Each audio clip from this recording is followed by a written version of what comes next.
Larry? Hey.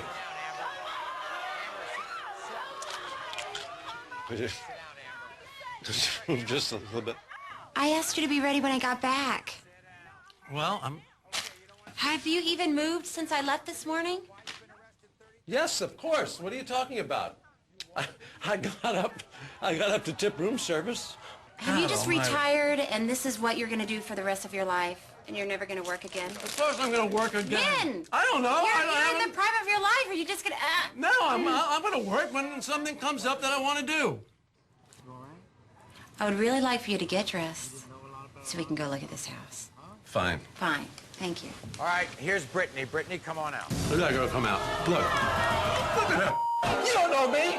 You don't know me. Yeah, you all go fuck yourself. That's right. Yeah, come on. That's right. Oh, yeah. Come on, come on. Yo, fuck you. Fuck you. Yo, fuck you.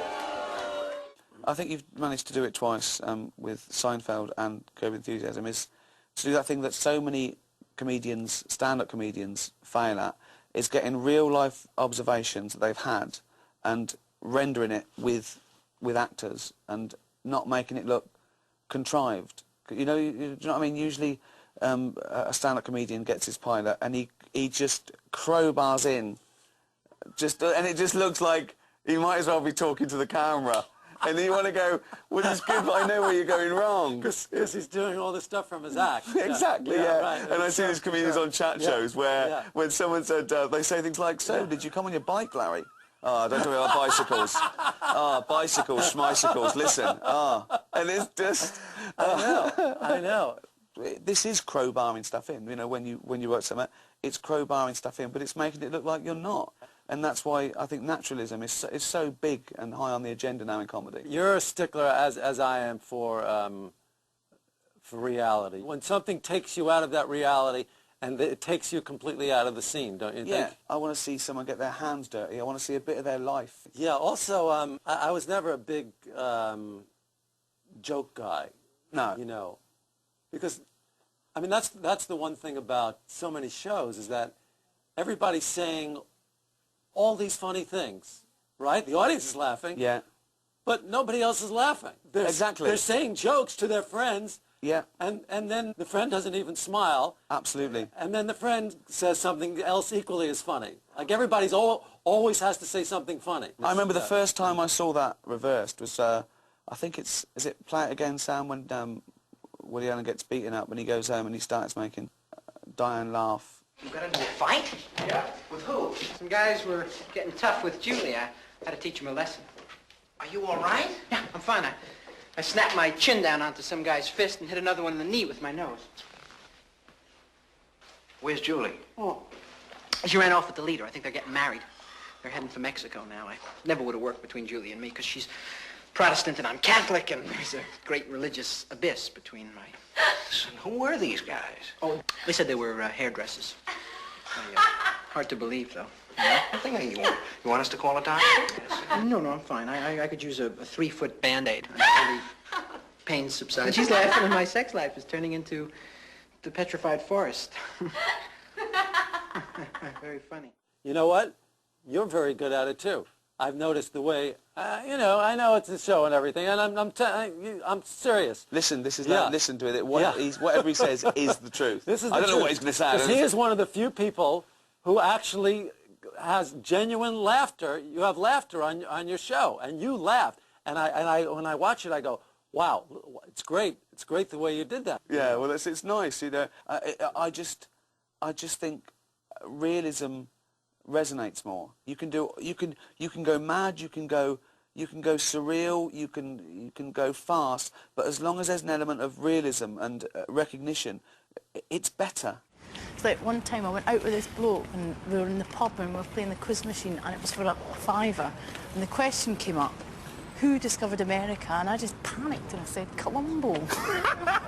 Oh, see, you're laughing because I'm stupid. No, it's an easy mistake to make. They sound the same. That's what I thought.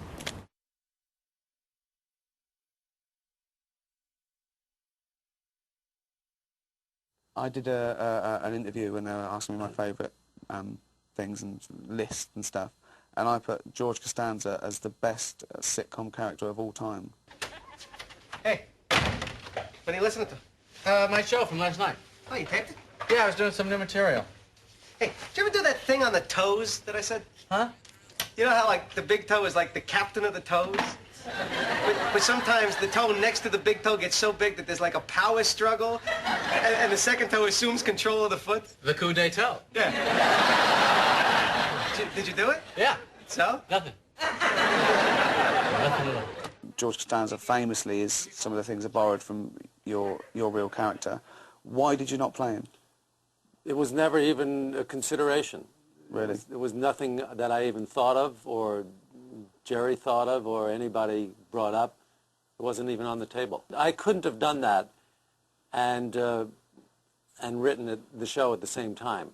It would be too hard. I couldn't do it.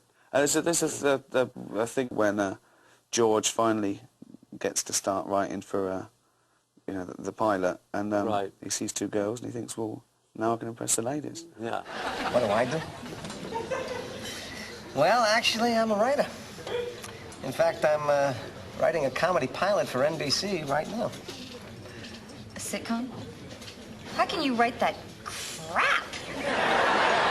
Carol! This guy's writing a sitcom. A sitcom?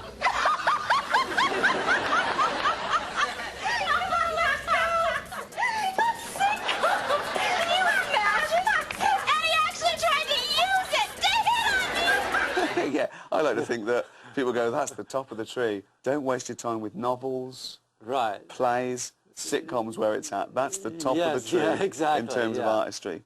Is there anything you want to do in television outside comedy? Would you want to do a drama or a film? Oh, no, I would be completely lost, completely out of my element. It would be laughable. It would really be laughable, yeah. I couldn't do it. I would have no barometer for knowing that it's good. How would I know it's any good? Well, I wouldn't know. There's no guides. Well, there's good drama. There is. And there's bad drama. Right, but people who are dramatists know when it's good. I wouldn't know if it was good or not. But how did you know it was good when you started writing comedy? If not, there was good comedy and bad comedy. If people laughed. People were laughing at this comedy club where people were going, what the fuck? It's that thing. I go to one of those comedy clubs and people go there and go, anyone here smoke? Anyone smoke weed? Get the munchies, don't you? What they should do. And I'm looking round at people and they're going, yeah, you do get the munchies. You get the munchies.